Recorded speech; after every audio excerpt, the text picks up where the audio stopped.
दक्षिण शहरामध्ये आपलं स्वागत आहे। सुल्तान अब्दुल रहीम साहब मजलिस इत्तेहादुल मुस्लिमीन के उम्मीदवार आली जनाब अमीर हमजा साहब, मजलिस इत्तेहादुल मुस्लिमीन के हमारे भाई और उम्मीदवार जयप्रकाश चौधरी साहब, इज्जत डाइस, बुजुर्गों, नौजवान साथियों, घर में बैठकर मेरी आवाज को सुन रही पर्दा नशीन मेरी इज्जतदार माँ और बहनों, आज का जलसा मजलिस इत्तेहादुल मुस्लिमीन की जानिब से मुनक़्क़द किया गया है। ये इंतखाबी जलसा है। मजलिस इत्तेहादुल मुस्लिमीन के कायदीन आपके दरमियान में आकर मजलिस इत्तेहादुल मुस्लिमीन के तमाम उम्मीदवारान के हक में अपना कीमती वोट करने की अपील और गुजारिश करने आए हैं। तो आप तमाम जानते हैं इंतखाबात होने जा रहे हैं और मजलिस इत्तेहादुल मुस्लिमीन इस इंतखाबात में अकेली और तन्हा अल्लाह सुब्हानहू व तआला के पे यकीन रखकर कि अल्लाह सुब्हानहू व तआला आपको जरिया बनाएंगे और आपके जरिए मजलिस इत्तेहादुल मुस्लिमीन के उम्मीदवार तमाम कामयाब होकर आपकी बल्दिया मुठभेड़ के अंदर जाएंगे। मगर हालात ऐसे आ रहे हैं कि आपको हमको समझना पड़ेगा। गुज़िश्ता कुछ रोज चंद रोज पहले इंतखाबात का माहौल है। मैं समझता हूं कि इस इंतखाबात के लिए एक दिन का और मौका और एक इजाफा इलेक्शन कमीशन ने दिया है।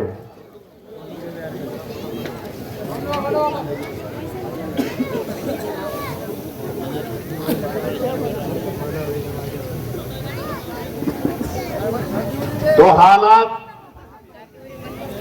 आप तमाम के सामने ये कहीं कि बहुत सी फिरका परस्त सियासी जमातें एक तरफ है, तो जिन्होंने अभी अभी कुछ रोज पहले सेक्युलरिज्म का चोला पहना, वो ऐसे भी सियासी पार्टी के उम्मीदवारान हैं।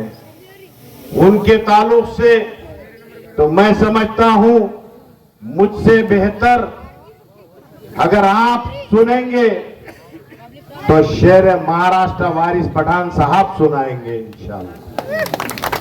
मगर हालात ये इंतखाबात हमारे शहर हमारे बस्तियों के तरक्याती कामों के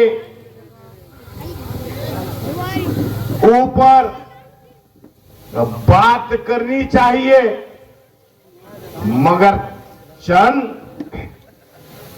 कांग्रेस एनसीपी के फर्जी मुसलमान आकर मजलिस को निशाना बना रहे हैं, तनकीद कर रहे हैं। मैंने सुना है कि कुछ कल हमारे दावन को तोड़ के भागने वाला एक फकीर भी यहां पर आया था और कहा कि मजलिस को दफन कर दो। अरे दीवाने, अरे अहमद, तेरी पहचान तेरी बुनियाद किसी और ने नहीं, मेरे कायद बैरिस्टर असदुद्दीन अवैसी साहब के साथ साथ ये वही शेर सैयद मोइन जिन्होंने तुझे और अपने वार्ड से जिताने के लिए रात और दिन मेहनत की थी। किसकी गुलामी कर रहे हो? मैं पहले भी कहा था, उन सियासी फिरका परस्त सियासी जमातों को और फर्जी सेकुलर पार्टी वालों को कि तकरीर करना है तो मर्यादा में कीजिए, वरना अल्लाह सुब्हानो ताला ने ऐसी तेज तर्रार तकरीर करने की जबान सिर्फ अल्लाह सुब्हानो ताला ने किसको बख्शा है? तो सिर्फ मजलिस इत्तेहादुल मुस्लिमीन के शेरों को बख्शा। मर्दों कौड़ी का वो फकीर यहां पर आकर कह रहा है कि मजलिस को खत्म कर दो। अरे दीवाने, तुम लोगों की वो ना कोशिशें थी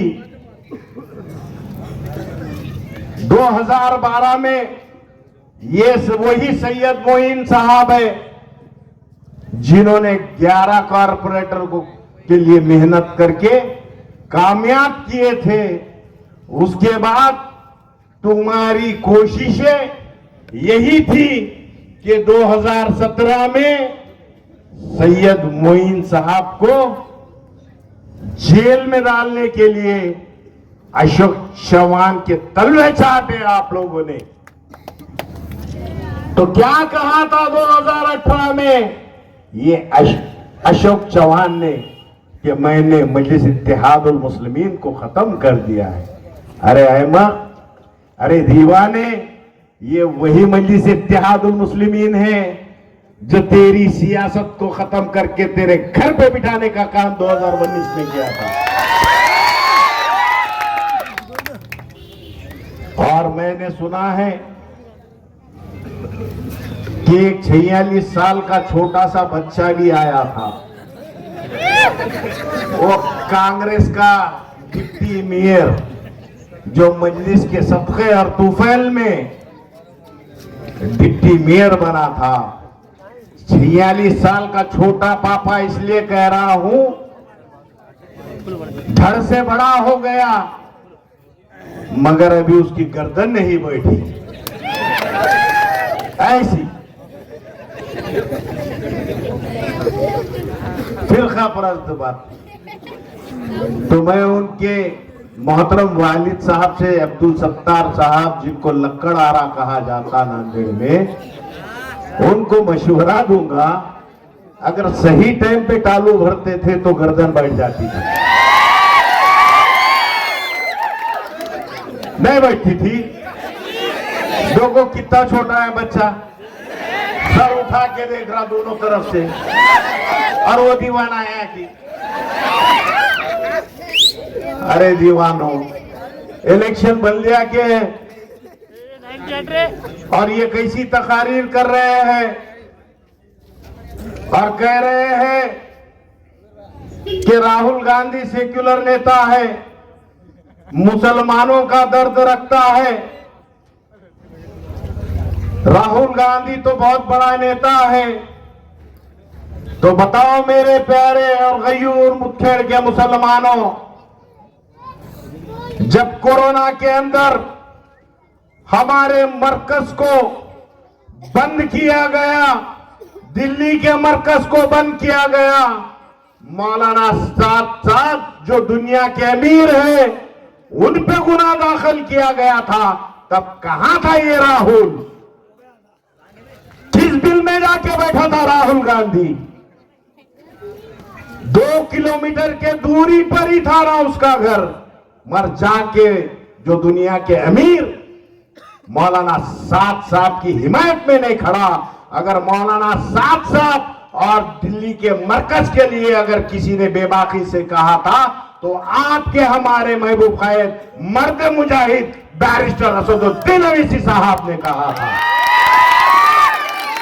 और यहां आके सेक्युलरिज्म का पाड़ा पड़ा रहा।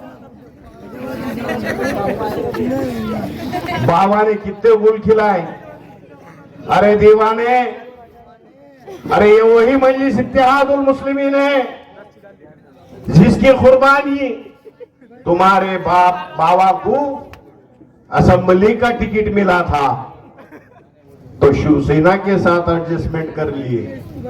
अरे हमारी कुर्बानी है, एहसान का बदला एहसान से चुकाया जाता, मगर ये एहसान फरामोश की औलादे आपके दरमियान में आकर मजलिस के खिलाफ जहर उगलने का काम कर रही है।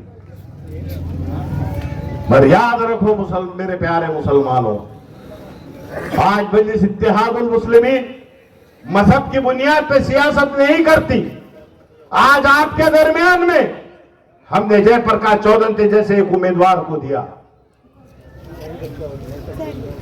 मगर मैं आपसे यही अदबन गुजारिश करने आया हूं कि आने वाले 2 तारीख को मजलिस इत्तेहादुल मुस्लिमीन के तमाम उम्मीदवारों को कामयाब करना पड़ेगा। पर याद रखो, ये वक्त का तकाजा है।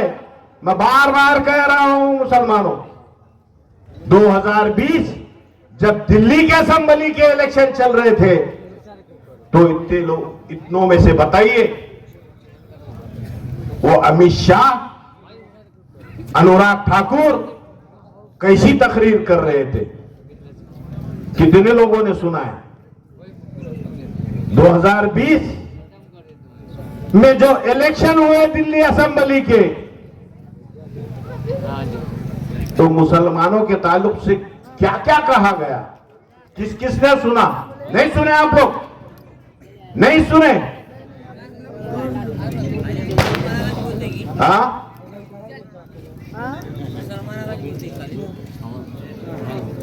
मेरे दलित भाई है ना जयप्रकाश चौधरी थे, आप लोगों ने नहीं सुना? 2020 के बीजेपी के जहरीले तकरीर क्या कह रहे थे? गोली मारो। नहीं सुने?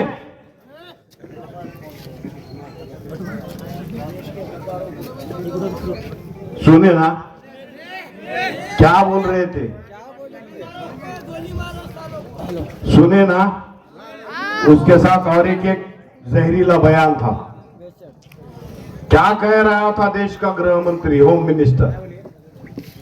एक तरफ काला खवानीन को मुसलमानों पे मुसल्लत कर दिया एनआरसी CAA के नाम पर, और इंतखाबात में कह रहा था कि इतना बटन दबाइए, वहां पर हमारी जो दादियां, हमारी मां बहनें, हमारे बुजुर्ग, हमारे बच्चे बैठे थे, उनके ताल्लुक से कह रहा था कि इतना बटन दबाओ कि करंट शाहीन बाग में जाके लगना चाहिए। नहीं कहा था? कहा था या नहीं कहा था? तो मेरी आज आपसे अदबन गुजारिश है, 2 तारीख को जितने मजलिस इत्तेहादुल मुस्लिमीन के उम्मीदवारान हैं, जिनका इंतखाबी निशान पतंग है, पतंग के बटन को इतना दबाओ कि उसका करंट अशोक चौहान से लेकर नरेंद्र मोदी को लगना चाहिए। मौका सभी को मिलता है। 2020 में उन्होंने कहा था, 25 में हम कह रहे हैं। आज मौका है मुसलमानों, आज मौका है मेरे दलित भाइयों। इसलिए आने वाली 2 तारीख को मजलिस इत्तेहादुल मुस्लिमीन के तमाम उम्मीदवारों को कामयाब कीजिए। यही आप लोगों से गुजारिश करता हूं।